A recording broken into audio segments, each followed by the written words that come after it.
Hello, I'm Rae Arcade. Welcome to my channel. The last time we were at the shore house, Sammi ditched Mike for Ronnie.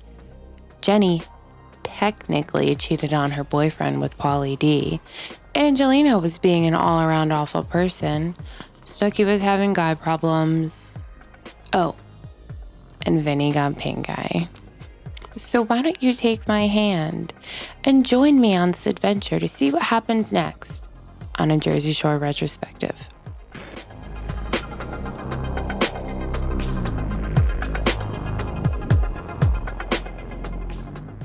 Today, we are covering Season 1, Episode 3, called Good Riddance, and it appeared on December 10th, 2009. Let's get into it. Sammi, Ronnie, and Mike all have a shift at the Shore store together, and this is the morning after Sammi ditched Mike at the club to hook up with Ronnie. In the confessional, Mike's acting like he doesn't care, but in person, you can tell he is salty. Really not jealous of Sam and Ronnie because, I mean, I had my choice, okay? And it's really no sweat off my back because she wanted me first, and I could pretty much have my choice of pretty much anyone down here. Also, Sammi says one of my favorite quotes to him that is iconic, and I don't think it gets enough hype. She says, "I've experienced you," to let him know that she's over it. I've experienced you. That's amazing. If you're trying to ditch somebody, next time just be like, I'm over it, you know? I've experienced you. Snooki's love of pickles is introduced to the show, which might seem silly, but she made some products revolving around pickles, bless her heart, and I'm kind of with her on that. I love pickles. I've got 2 giant jars of pickles in my fridge right now, and when it's like 2 a.m, you can catch me squatting like a gremlin in front of my fridge, eating a pickle. Here, I'll show you. It looks something like this. Oh, I have to go get my red flag. My fucking red flag. I can't find my red flag. I'm gonna be so mad.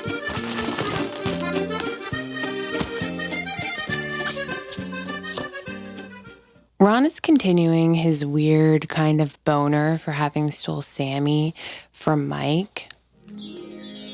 He also says, I don't cuddle to her, as if cuddling is somehow emasculine or he's just so tough. He doesn't cuddle with girls. Sammy's so different. He cuddles with her and he can't believe it. He's like, I can't believe. I know, Stella. He just can't believe it. And Sammy's doing this thing that I think some girls do when they're like, oh, I'm different. This tough guy, this cold, unemotional man, he thinks I'm different. He's cuddling with me. He doesn't cuddle with other girls, and I hate it. Also, they only filmed the first season of Jersey Shore for 1 month. 1 month. And these two are so infatuated with each other after like a week of knowing each other. And you know that that's not love. That is obsession. That is infatuation. Their thing with each other just seems so unhealthy. It's too quick. Out there, listen, if you meet somebody and you really like them and it's been like a week or 2, that's great. That is so good.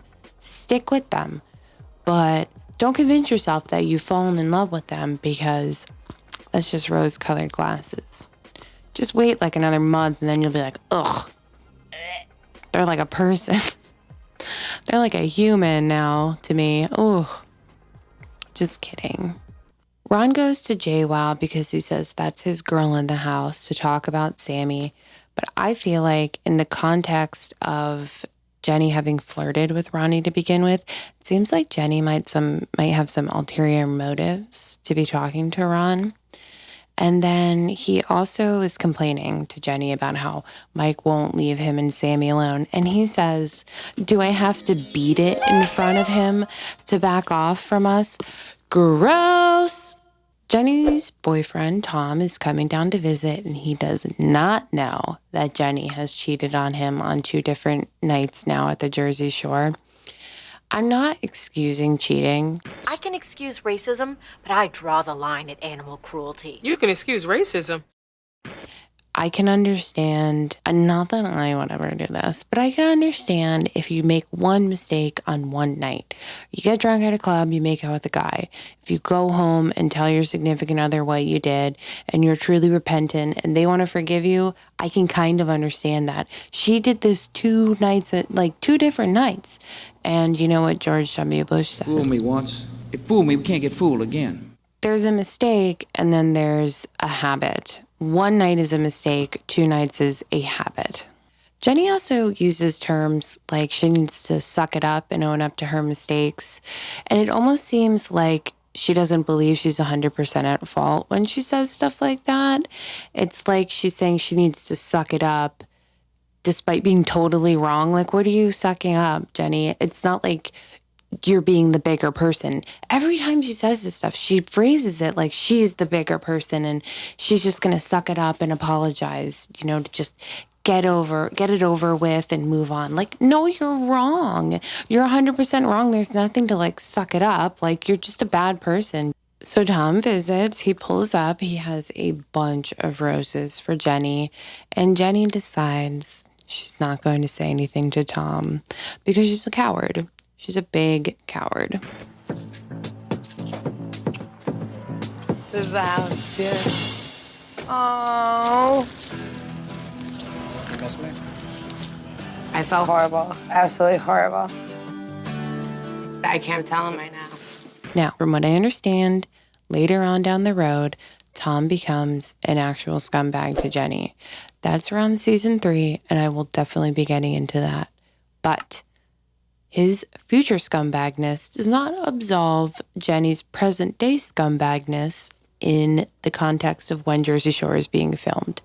2 wrongs do not make a right. She does not get absolved of her cheating just because her boyfriend ends up being an asshole. But I also want to make it clear that I am not excusing any of Tom's behavior because it's not great in the future.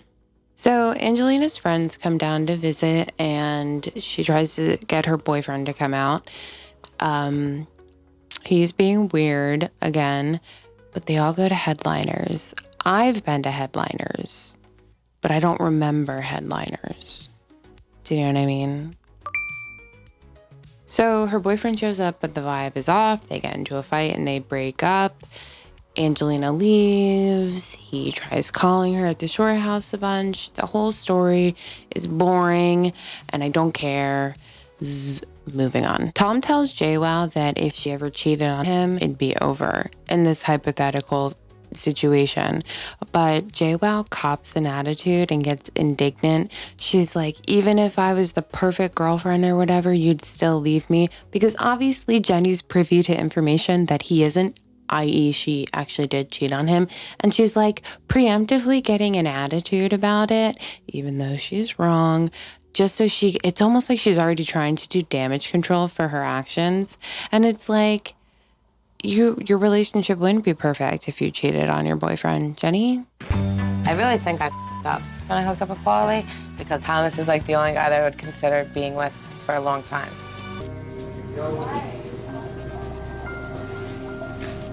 She would tell me if we were absolutely perfect and madly love each other, didn't leave each other's side, he would still break up with me. And why would you get mad or something? I'm not getting mad. Tommy said that if I did cheat on him, he'd leave me. So I just have to figure out how to approach this. You didn't realize that you have an amazing girl that loves you. She says in the confessional that she needs to figure out how to approach Tom by telling him the truth, which to me means she needs to figure out how to frame this in a way where he can't get upset with her. Manipulative. Maybe I should get a red flag for Jenny. Although between her and Ron, I feel like it would be like,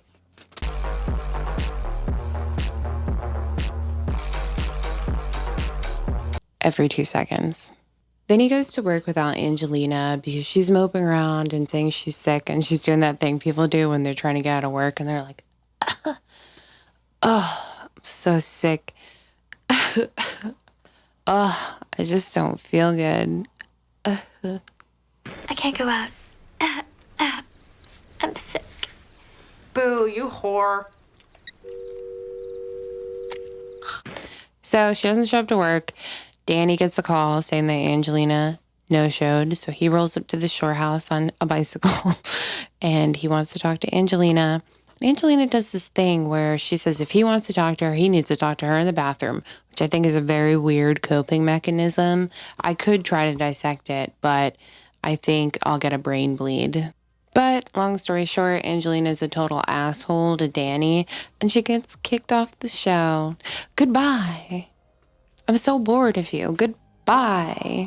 And Mike was right. He says something like Angelina was kind of like a half-assed firework that kind of just fizzled out. And that is so perfect. She's like a dud of a firework. Came in strong and just fizzled out.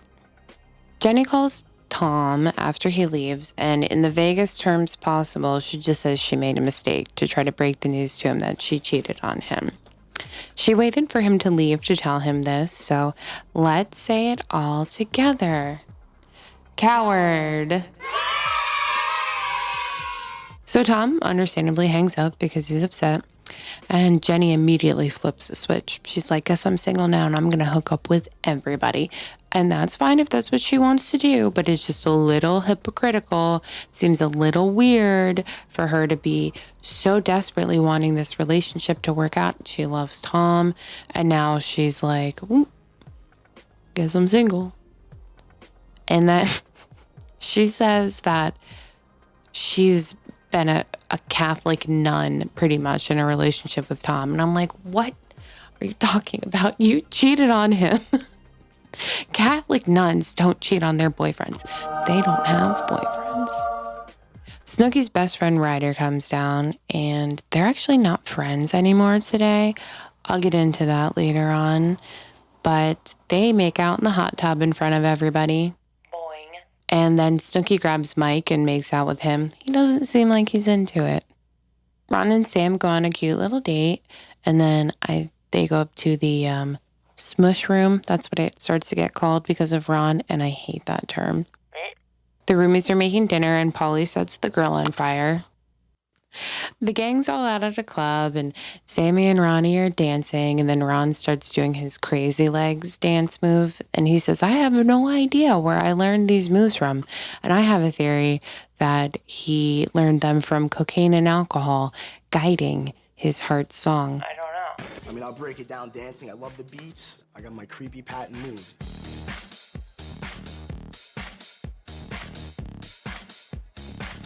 I don't even know where I learned to do this. I just rock that out. When Ronnie is on the dance floor, Sammi is flirting with a friend of hers who's a cop. And Ronnie is dancing on the dance floor with a woman.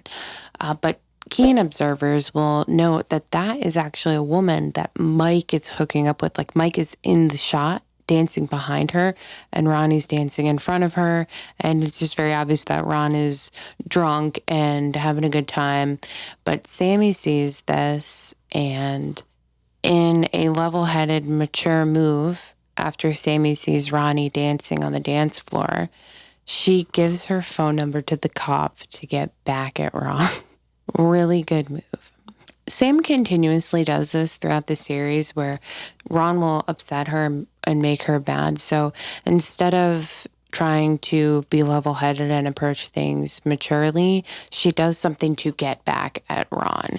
And they have this very toxic circle of hurting each other and making up and hurting each other and making up. And I think that when you get into those types of cycles, you can kind of become addicted to relationships like that. And these two very clearly are addicted to each other right out of the gate. So it only spirals as the series goes on. Jenny immediately rats Sammi out to Ron and tells him that Sammi gave a cop her phone number. Ron gets super pissed and leaves the club. And then Jenny's sitting there with like a surprised Pikachu face. Like, I can't believe Ronnie left after I told him something that would make him upset. Like, she knew what she was doing. So she decides to leave to go check on Ron to make sure he's not home alone and pissed off. And then a producer tells Sammi that Jenny left after Ronnie. I know generally the show tries not to break the fourth wall by letting producers into the storyline, and there's usually, if there's a big fight, there's a lot of editing going on around it because security guards and stuff step in. But I feel like this was too juicy of an opportunity for them to not interject, to get Sammi to follow them home. But Sammi leaves and she looks fucking pissed. She looks like she is going to murder somebody. Like when I left Karma, I don't even know what was going on in my head. Like, I'm gonna knock a bitch up.